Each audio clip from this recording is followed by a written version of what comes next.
taxis-compteurs seront désormais dotés d'un système de sécurité d'identification. L'objectif visait de lutter contre les vols et braquages à bord de ce moyen de transport. L'Agence nationale de salubrité urbaine a lancé aujourd'hui une opération de déguerpissement. Elle concerne les commerçants installés aux abords de nos marchés. En Afrique du Sud, l'industrie de la sécurité privée gagne du terrain. On y emploie plus de personnel que la police et l'armée réunis. Bonsoir à tous et merci de vous informer sur RTI2. Mais avant, cet hommage dans ce journal. Aujourd'hui, 7 décembre 2015, cela fait 22 ans que le premier président de la République de Côte d'Ivoire est décédé. Félix Houphouët-Boigny, le père fondateur, a dirigé le pays de 1960 à 1993, année de son décès. Il aura marqué son temps, c'était un homme de paix. C'est ce que nous rapporte Michel Digré.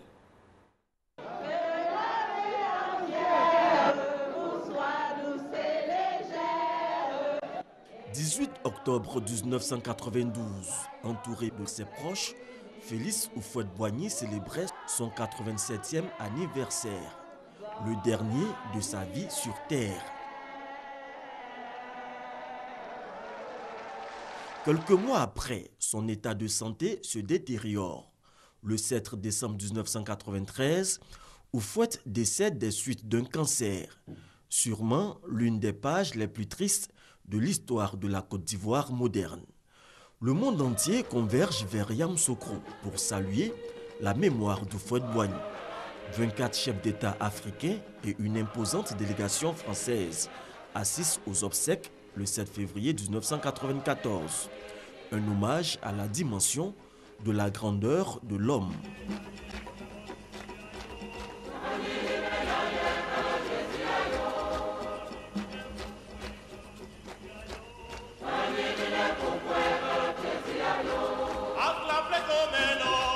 Successivement chef traditionnel, médecin, planteur, puis leader syndical, en 1945, Houphouët est projeté sur la scène politique après son élection comme député ivoirien en France. Ministre de plusieurs gouvernements français, président de l'Assemblée nationale de Côte d'Ivoire, maire d'Abidjan, premier ministre ivoirien et premier président de la République de Côte d'Ivoire de 1960 à 1993. Soit 33 ans passés à la tête de la Côte d'Ivoire pour bâtir un pays moderne et modèle sur les piliers de l'agriculture et celui de la stabilité politique. 7 décembre 1993, 7 décembre 2015, déjà 22 ans que Félix Houphouët-Boigny s'en est allé, mais toujours présent dans la mémoire collective, certainement avec l'une de ses plus célèbres citations, « Le vrai bonheur, on ne l'apprécie que lorsqu'on l'a perdu ».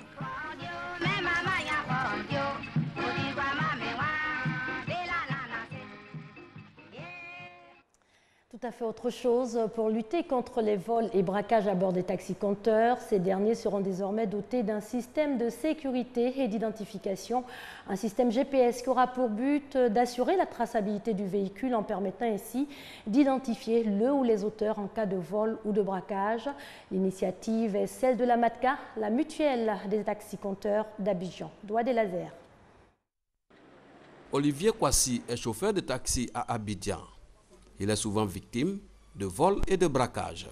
Il n'y a pas un papier qui prouve que celui-là était chauffeur de taxi-compteur. Il suffit que quelqu'un ait un permis de conduire toute catégorie, il est chauffeur de taxi. Donc, il y a des gens qui prennent des véhicules pour braquer. Donc, ça fait que nous-mêmes, on est victimes. C'est-à-dire, quand on va au commissariat, la police dit que c'est nous, le producteur aussi, il n'a pas confiance. Comme lui, plusieurs chauffeurs de taxi-compteurs et leurs clients subissent régulièrement des agressions dans leurs déplacements. Pour lutter contre cette forme de banditisme, la mutuelle d'assurance des taxis-compteurs d'Abidjan vient de se doter d'un système de sécurité dénommé MATCA Trace. Son simple smartphone, et avec notre appli installée sur ce smartphone, il peut donc flasher, c'est-à-dire photographier les QR codes sur l'autocollant et automatiquement ses parents, tous reçoivent le message comme quoi il vient de prendre un taxi tel jour, à telle heure, à telle adresse GPS. Quand le taxi vient garer, voit le badge du chauffeur, voit l'autocollant sur le taxi pour s'assurer que le taxi est authentique. Faire toujours un petit plus pour nos sociétaires. Et donc si on met en place ce système, ils n'auront plus de soucis de vol, de braquage de leurs véhicules. Non seulement ça sécurise le taxi, mais ça sécurise tous les passagers à bord. Ce système GPS va permettre de donner la position exacte du chauffeur et de son véhicule en cas d'agression. 20 000 taxis-compteurs de la MATCA vont bénéficier de ce système de sécurité, mais le coût reste encore indéterminé.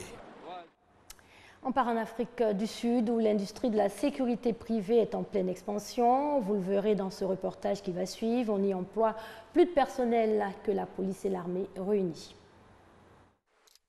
Une fois par semaine, Werner Kokemur s'entraîne au tir dans ce centre en banlieue de Pretoria, la capitale sud-africaine.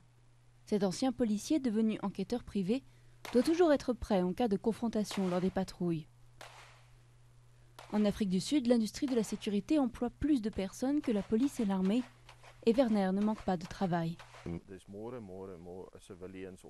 De plus en plus de gens, des civils, s'adressent à nous et nous payent pour enquêter et pour s'assurer que les affaires aboutissent, que les suspects soient amenés devant la justice et condamnés au tribunal, que tout soit fait de A à Z et que toutes les preuves soient examinées.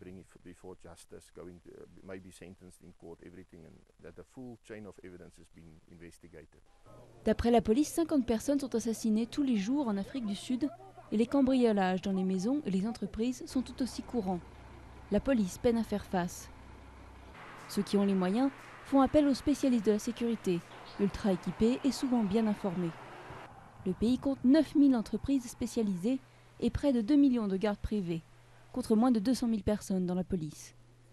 Autrefois videur de boîtes de nuit, Mike Bolwis emploie beaucoup d'anciens agents comme Werner. Nous menons une guerre contre le crime. Si la police avait fait son boulot, s'ils étaient efficaces, nous n'aurions pas ce business, cette société. D'après nous, 80% de la police est corrompue, ne fait pas son travail. C'est pour ça que nous passons notre temps à combattre le crime. Le gouvernement sud-africain craint que cette gigantesque industrie ne présente des menaces pour la sécurité nationale. Mais beaucoup d'habitants préfèrent payer des gardes et des enquêteurs plutôt que de s'en remettre à la police. Un luxe que des millions de familles défavorisées ne peuvent pas se permettre, alors que l'essentiel des crimes violents a lieu dans les townships.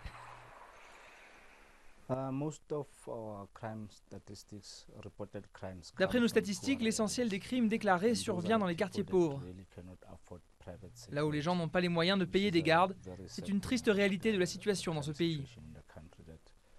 Ils payent le prix fort de ces crimes et ne peuvent rien y faire, contrairement aux habitants les plus riches qui peuvent payer des firmes privées quand la police ne suffit pas à faire le boulot.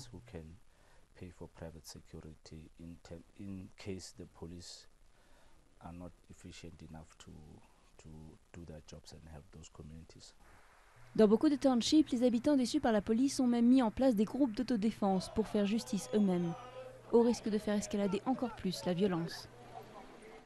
Retour en Côte d'Ivoire, les abords de nos marchés, parlons-en, ils sont véritablement encombrés, les commerçants s'y sont installés, la chaussée n'est pas non plus épargnée, pas facile de se frayer un chemin ni pour les automobilistes ni pour les piétons. Pour en finir avec cette situation, l'Agence nationale de salubrité urbaine, ANASUR, a lancé une opération de déguerpissement. Connaît par Gassoro. Occupation anarchique des trottoirs par les commerçants. L'Agence nationale de la salubrité urbaine, l'ANASUR, lance des opérations de déguerpissement. Les commerçants des marchés de Cocobiko à Angré et de la Sikoji ont donc été contraints de libérer les trottoirs. Des étals et autres installations ont été enlevées par les agents de la brigade de la salubrité. On a décidé de mener quelques actions en demandant aux commerçants de dégager les trottoirs et autres et de maintenir ces endroits-là un peu plus propres. C'est vrai, c'est la fête. Quand on se rend propre nous-mêmes pour faire la fête, il faut aussi que notre environnement soit propre. Le commerce sur les trottoirs cause des embouteillages tout en réduisant le champ de circulation des piétons. Les opérations de déguerpissement sont donc bien accueillies. Les gens sont installés au bord de la route, tout ça, il n'y a pas de coin pour garer, il n'y a pas de coin pour garer. Quand on entend être un pays émergent, mais tout ceci concourt à la qualité, à la beauté de la ville d'Abidjan et c'est une très bonne chose. D'autres opérations de déguerpissement vont se poursuivre dans les communes du district d'Abidjan. Et avant de passer à l'acte, remise de documents, de mise en demeure aux commerçants installés aux abords des marchés et sur le trottoir. On parle santé à présent, précisément des problèmes auditifs, surtout en milieu scolaire. Sur 100 élèves, au moins 6 ont des difficultés à entendre leur interlocuteur. Demain mardi 8 décembre, l'on célèbre les Journées nationales de l'audition. L'accent sera mis sur la prévention pour cette 10e édition. Kadi Fadiga Fofana. L'oreille est l'organe de l'audition, mais également celui de l'équilibre. Dans le monde, plus de 360 millions de personnes souffrent de déficiences auditives incapacitantes.